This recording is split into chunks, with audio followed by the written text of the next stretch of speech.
Hi, welcome to Sherin's kitchen. இன்றைக்கி நம்ம ஷெரின்ஸ் கிச்சனில் ஒரு சூப்பரான ஒரு vlog தான் பார்க்க போகிறோம். என்னென்னா ஒரு சிஸ்டர் வந்து கேட்டிருந்தாங்க. நான் நிறைய சிஸ்டர் வந்து கேட்குறாங்க. அதுக்கு அன்னைக்கு வீடியோவில் நான் சொல்லுவேன், அதை யாருமே கவனிக்கிறதில்ல. ஏன்னா ஒருவேளை தம்ப்நெயில்ல டைட்டில் அதெல்லாம் மென்ஷன் பண்ணாமல் இருக்கிறதுனால கூட யாரும் அதை நீங்கள் கவனிச்சிருக்க மாட்டீங்கன்னு நான் நினைக்கிறேன்.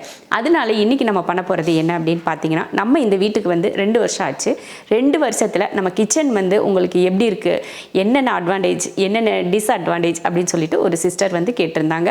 அப்போ தான் எங்களுக்கும் இந்த இதெல்லாம் வாங்குறதுக்கு எப்படி இருக்கும், யூஸ்ஃபுல்லாக பரவாயில்லையா, வாங்கலாமா அப்படின்னு சொல்லி கேட்டிருந்தாங்க. அந்த கமெண்ட்டை வந்து இதில் போடுறோம். அந்த சிஸ்டர் கேட்டிருந்த கமெண்ட் வந்து இதில் போடலாம்.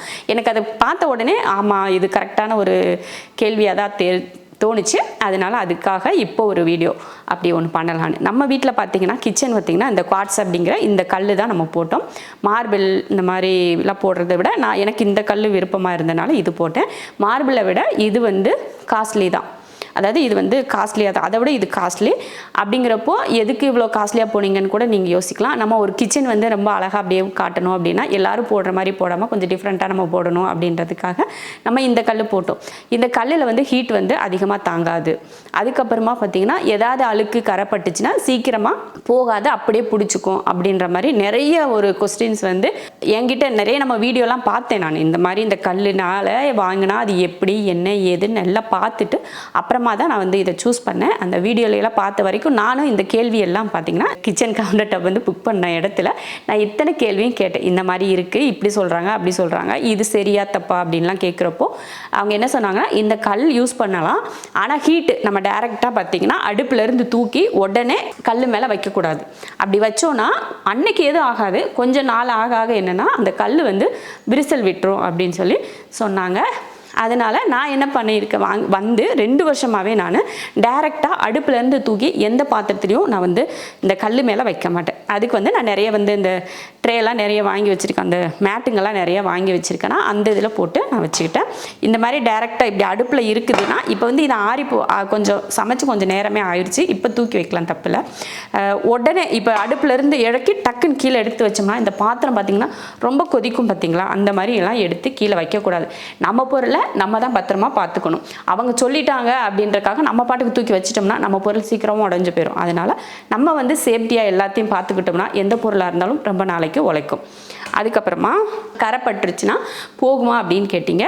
நான் வந்து இந்த இடம் வந்து நம்ம வீட்டில் வந்து சமையல் பண்ணுறப்போ அதிகமாக யூஸ் பண்ணுற இடம்னு பார்த்திங்கன்னா இந்த இடம். ஏன்னா வெட்டுறது, ஸ்பூன் வைக்கிறது, ஏதாவது மிளகாப்பொடி மஞ்சப்பொடி இந்த மாதிரி நிறைய கொட்டுற ஐட்டங்கள். ஏன்னா நான் இங்கே நின்று சமைக்கிறப்போ என் கைவாக்கு இப்படி இருக்கிறதுனால நான் இந்த இடம் தான் அதிகமாக யூஸ் பண்ணுற இடம். அப்போ இந்த இடத்துல கரை பிடிக்குமா அப்படின்னு கேட்டிங்கன்னா கண்டிப்பாக கரை பிடிக்கும். ஏன்னா மஞ்சத்தூள் கொட்டிடும், சில நேரம் அவசரத்தில் எடுத்து போடுவோம். மஞ்சத்தூள், மிளகாத்தூள் இந்த மாதிரிலாம் ஏதாவது ஒரு பவுடர் இந்த மாதிரிலாம் கொட்டிச்சுன்னா கண்டிப்பாக கரை பிடிக்கும். அதையே எப்படி பிடிக்கும் அப்படின்னு பார்த்தீங்கன்னா, அந்த கரையை அப்படியே விட்டுட்டு நம்ம பாட்டுக்கு விட்டுட்டு அது அழுக்கு எதிர் கிடக்கு நமக்கு என்னன்னு சொல்லிட்டு போயிட்டு துடைக்காமல் விட்டுட்டோம் அப்படின்னா கண்டிப்பாக கரை பிடிக்கும். அதுவே நம்ம வேலையை முடித்த உடனே அந்த கரையெல்லாம் தொடச்சி எடுத்துட்டோம்னா கரையே இருக்காது.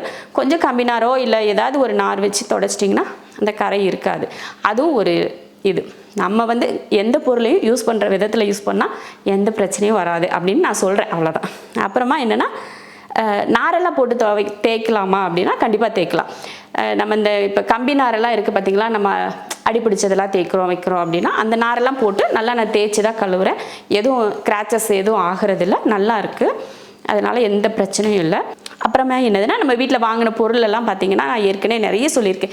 சிம்னி வந்து கொஞ்சம் ஒரு 2 இன்ச் அந்த பக்கம் தள்ளி போயிருந்தால் இந்த அடுப்பு வச்சுருக்கோம் பார்த்திங்களா, அது வந்து ஒரு 2 இன்ச்சு தள்ளி போயிருக்கும்.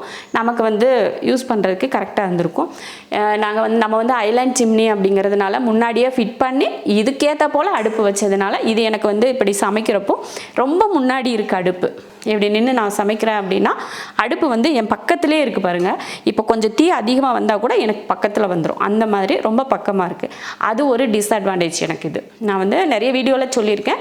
இன்றைக்கி வந்து எல்லாத்தையும் ப்ராப்பராக சொல்லணும் அப்படின்றக்காக சொல்லிக்கிட்டு இருக்கேன். சரிங்களா? இப்போ இது வந்து ஒரு 2 இன்ச் இப்படி தள்ளி இருந்ததுன்னா இந்த அடுப்பு இது வந்து இந்த இடத்துல போயிருக்கும். எனக்கு கொஞ்சம் தீ வந்து அந்த ஹீட் வந்து அதிகமாக படாமல் இருக்கும். அது ஒரு எனக்கு அது ஒரு தப்பு, நான் பண்ணின தப்பு. நான் பண்ணின தப்பு அப்படின்ல, இது மாட்டி தான் இதை மாட்டணும் அப்படின்றதுனால அப்படி வந்துச்சு, அவ்வளோதான். அப்புறம் பார்த்தீங்கன்னா சிங்க் பற்றி கேட்டிருந்தாங்க. சிங்க் வந்து நான் வந்து 3 அடி வாங்கிட்டேன். நான் என்னென்னா இது பார்ட்டிஷன் பிரித்து சிங்க் இருக்கும். அந்த சிங்க் நமக்கு கட்டுப்படி ஆகாது. ஏன்னா நமக்கு பாத்திரம் நிறைய சேரும் அப்படின்றதுக்காக நான் ஒரே சிங்காக 3 அடியில் வேணும்னு சொல்லிட்டு நான் 3 அடி சிங்க்கு ஒரே வாங்கிட்டேன். இந்த சிங்க்கும் பார்த்தீங்கன்னா ஃபேபரில் தான், அதாவது ஃப்ராங்கின் அப்படின்னு சொல்லிட்டு ஒரு பிராண்டு, அதுதான் நம்ம வாங்கினோம். நல்லா ஸ்டீல் நல்லா இருக்குது. அதாவது இந்த சவுண்ட் ப்ரூஃப், சவுண்டெல்லாம் பாத்திரம் பட்டா அப்படியே பளிர்னு சவுண்டு கேட்கும் பார்த்தீங்களா, அந்த மாதிரி சவுண்டெல்லாம் கேட்காது. அந்த மாதிரி சிங்கில் பாத்திரம் எத்தனை போட்டாலும் நிறைய பிடிக்கும், அந்த அளவுக்கு நல்ல சிங்க் தான். இது வாங்குறப்ப பார்த்தீங்கன்னா 18,000 ரூபாய்க்கு நான் வாங்கியிருந்தேன். 18,000 ரூபான்னு தான் நினைக்கிறேன், எனக்கு சரியாக ஞாபகம் இல்லைப்பா, என்னென்னு விலைன்னு தெரியல. இதுக்கு முன்னாடி என்ன விலை பில்லை பார்த்தா தான் அவ்வளோ கரெக்டாக எவ்வளோன்னு சொல்ல முடியும். ஒரு இதுக்கு நான் சொல்கிறேன் ஒரு 18,000 ரூபா கிட்ட இருக்கும் அப்படின்னு நினைக்கிறேன். 18,000 ரூபா வாங்கினேன். அதுவும் இது பார்த்தீங்கன்னா சிங்கில் நான் ஸ்டீல் தான் வாங்கினேன். எல்லாம் என்னென்னா இந்த மாதிரி குவார்ட்ஸ்லேயே இருக்குது சிங்க்கு, அதெல்லாம் வாங்கலாமான்னு கேட்டால் எதுக்கு, அது கல் தானே இதுவும், அதனால் கொஞ்ச நாள் ஆச்சுன்னா அது உடஞ்சிருமோ என்னமோ, சூடாக தண்ணி கொண்டு இங்கே ஊற்றுவோம், அதில் ஏதாவது பிரச்சனை ஆயிடுச்சுன்னா என்ன பண்ணுறது, இந்த மாதிரிலாம் நான் லூஸ் மாதிரி நிறைய யோசித்தேன். ஏன்னா இந்த கல்லில் குவார்ட்ஸில் ஹீட்டு தாங்காது அப்படின்னு சொல்கிறாங்க. அப்போ நம்ம இங்கே சிங்கில் போட்டோம்னா நம்ம கொதிக்கிற தண்ணியெலாம் கொண்டு இதில் ஊற்றுவோம், சோறு வடிப்போம், எல்லாத்தையும் கொண்டு இங்கே ஊற்றுவோம். அப்போ அதை மட்டும் அது தாங்குமா அப்படின்னு சொல்லிட்டு எனக்கு அது வேண்டான்னு சொல்லிட்டு நான் ஸ்டீல் சிங்கே வாங்கிட்டேன். அதுலேயும் பார்த்தீங்கன்னா கரைப்படியும். நம்ம எல்லா பொருளையுமே கரைப்படாத பொருளே எங்கேயுமே இல்லை.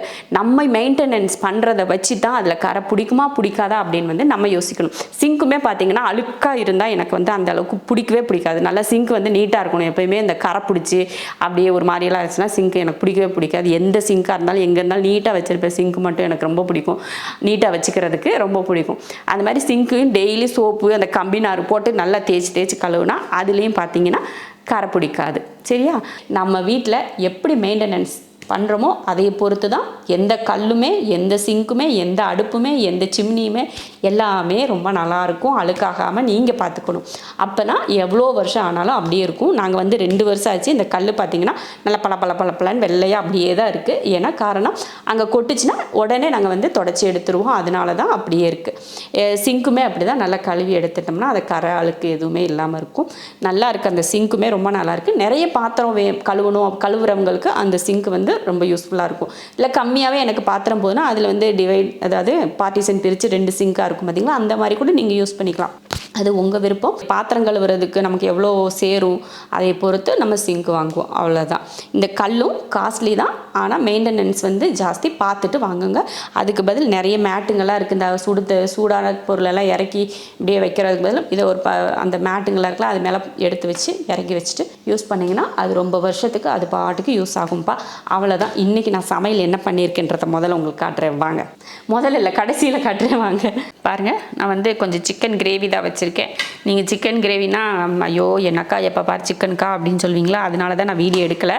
இன்றைக்கி நம்ம பண்ணியிருக்கிறதுக்கு எங்கள் வீட்டில் ரொம்ப நாளாச்சு சிக்கன் சாப்பிட்டு. நீங்கள் வேறு, நான் போடுற வீடியோலாம் முதல்ல எடுத்த வீடியோ. இப்போ வீட்டில் ரீசெண்டாக சிக்கன் சாப்பிட்டே ரொம்ப நாளாச்சு. சிக்கன், மட்டன், மீன் எதுவுமே மீன் சாப்பிட்ணுன்னு தான் ரொம்ப ஆசை.